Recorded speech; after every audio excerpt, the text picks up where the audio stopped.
Lorena Villaverde, who you're watching on screen, is a national deputy and the first candidate for national senator for La Libertad Avanza in Rio Negro, and she has a story that she's been dragging on. That's why she's somewhat tied to expert too, because suddenly she has a criminal record that was known, also, not as well known as it's being revealed now, but that showed her link during a period of her life when she lived in the United States to a drug trafficking issue.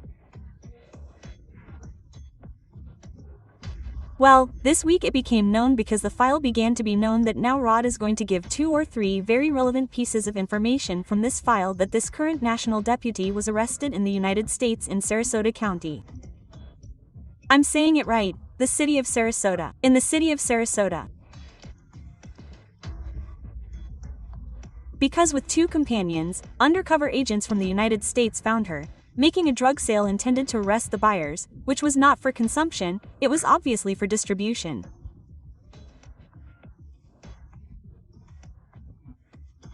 And in a Mexican restaurant, according to the file, this is from 2002. I want to clarify, these undercover American agents come to a Mexican restaurant to sell her the drugs, and she is the one who takes $7,000 from her pocket and pays for 1 kilogram of cocaine. Exactly, that's right. There is the paper of the arrest report of her where, with that $17,000, her partners previously tried the cocaine and took 2 kilograms, the document says. 2 kilograms of cocaine, for $7,000 in 2002. Ma'am, excuse me, this is a national deputy. This lady is a national deputy arrested for buying 2 kilograms of cocaine in the United States. Yes.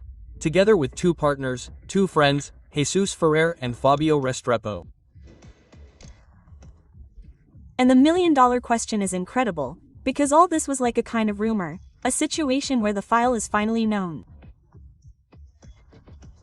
Rod knows why the file is finally known now, but the most relevant piece of information is that she was indeed arrested and tried. But why? Because you say, she can't enter the United States. No. Why is she free? But of course, why? Why is she free? Good question. She was free. Rod has the answer. And it's not because she was innocent. She was separated from him in this case. She had this investigation open for 15 years, from 2002 to 2017 when it ended with a court agreement.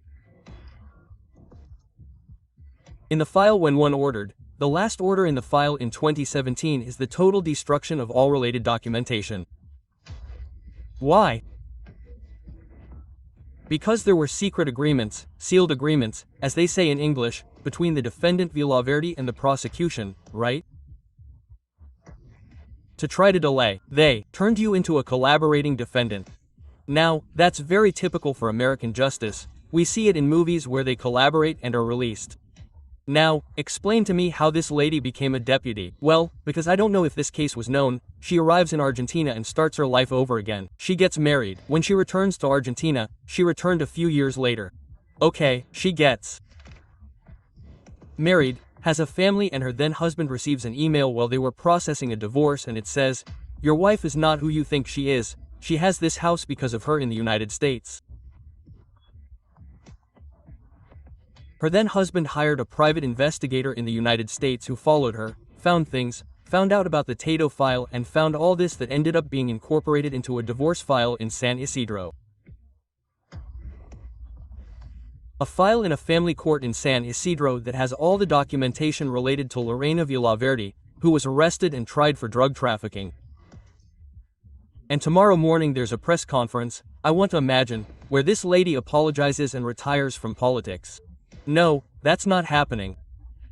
That wouldn't be happening. So much. It wouldn't be happening. But you'd think that this isn't the only criminal record. This isn't the only criminal record the United States has. About a year before this situation, in December 2001, while Argentina was going through a tremendous situation, she was stopped by the police on the street because she fought with the police officer. So, she fought with the police officer for obstructing police action. They took her into custody, charged her $500 bail, and forced her to take an anger management course. Here's the other case that was in December 2001. The truth is that after that she did indeed have a case for drug trafficking, and it was, let's say, And this is not a rumor, I say so that it is understood. She did indeed pay out of her own pocket for the cocaine that she bought with the two people who accompanied her with the intention of reselling it.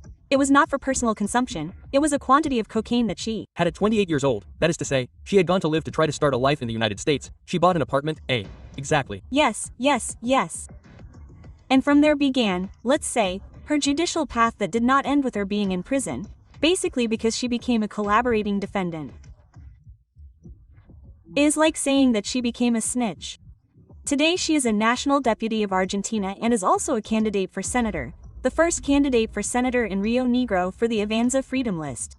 We could say that she is a bizarre candidate if it were not because she is so worrisome. It's terrible. Because this is serious. But Tato we've been talking about so much controversy with the candidacies. Tato has an unmissable